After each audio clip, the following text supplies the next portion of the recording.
सासू माँ बदल गई। कहानी उस घर की है जहाँ बहू और बेटी को एक माना जाता था, लेकिन फिर। और शिखा बेटा, तू रसोई में क्यों घुसी रहती है? जा, रोटी मैं बना लूंगी। नहीं नहीं माँ जी, आप बैठिए, बस सारा खाना बन ही गया है। श्वेता को बोल देती हूँ, वो खाना लगा देगी सबका।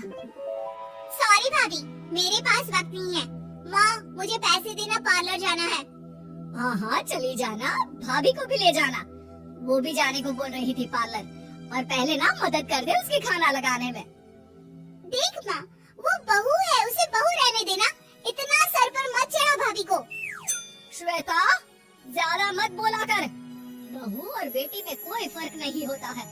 जा जाकर काम कर। ननद को माँ का भाभी से इस तरह प्यार करना बिल्कुल अच्छा नहीं लगता। वो बार बार किसी न किसी तरह माँ को भाभी के खिलाफ भड़काती रहती, लेकिन कोई फायदा ना होता।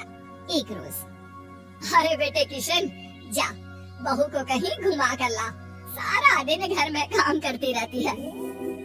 हाँ हाँ माँ, हम लोग जा रहे हैं ना गोवा।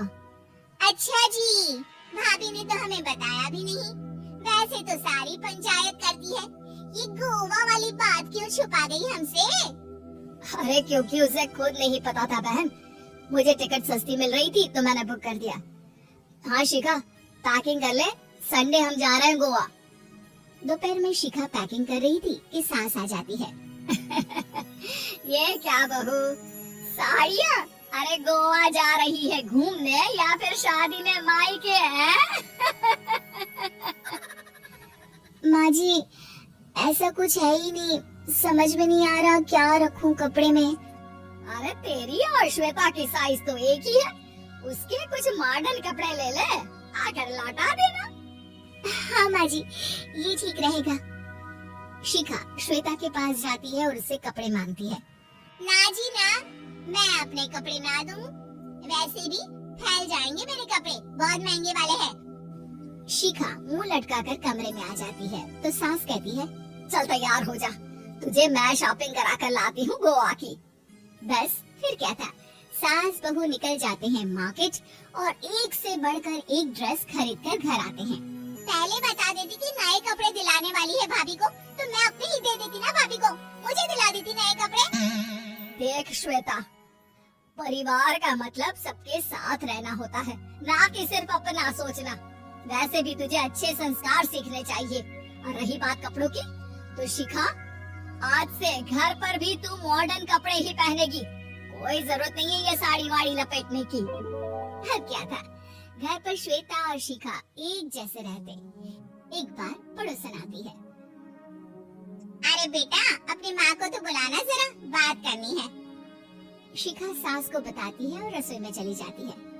ये आपकी बेटी बहुत बड़ी हो गई है, इसके लिए एक रिश्ता है, कहो तो बता दूं। ये बेटी नहीं बहू है, घर में सब एक जैसा ही रहता है। वैसे मेरी बेटी भी बड़ी हो गई है, कोई रिश्ता हो तो जरूर बताना। पड़ोसन रिश्ता लेकर उन लोगों के घर आती है।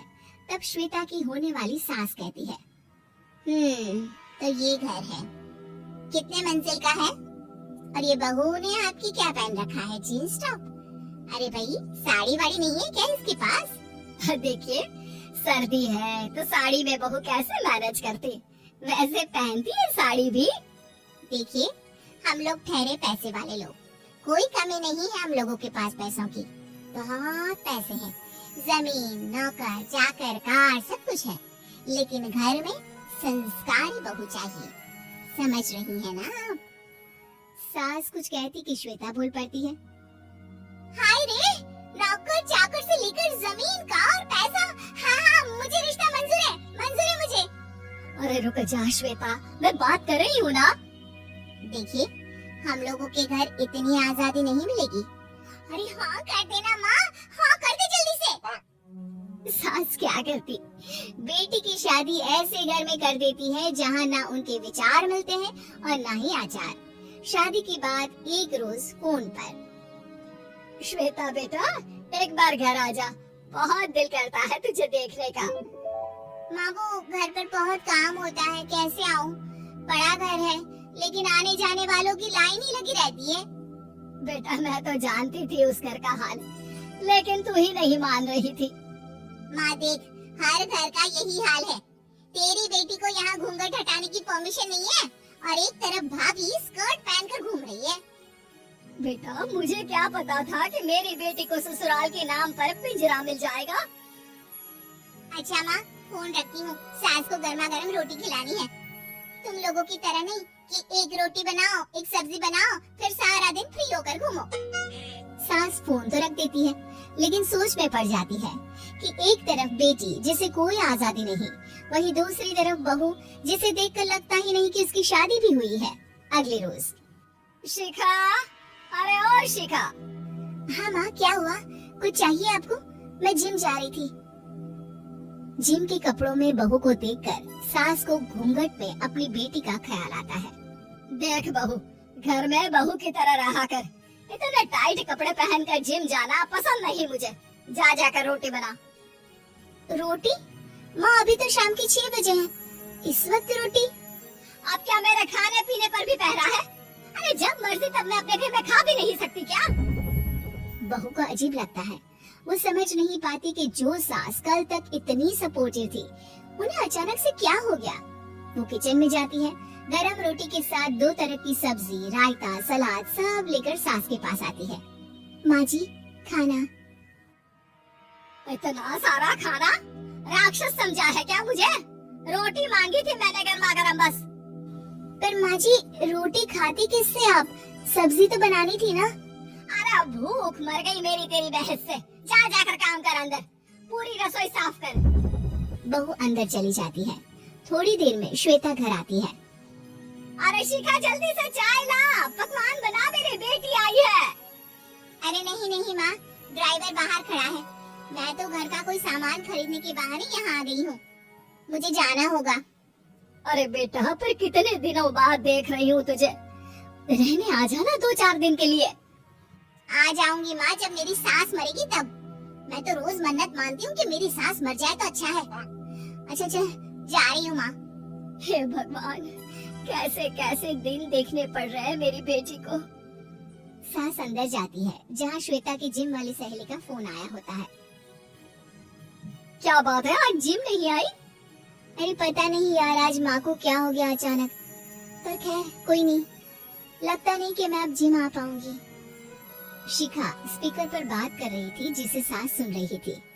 यार ये सास ना होती ही ऐसी है। मैं तो कहती हूँ बुढ़िया जल्दी मरे और तू आराम से जिए। शिखा को सहेली की बात पर गुस्सा आ जाता है। माँ के मरने की कौन सा बच्चा दुआ मांगता है मोहिनी? आगे से ऐसी बात मेरे सामने मत करना। हमारे घर की शोभा ही माँ है। क्या हुआ जो थोड़ी सत्य दिखा रही है?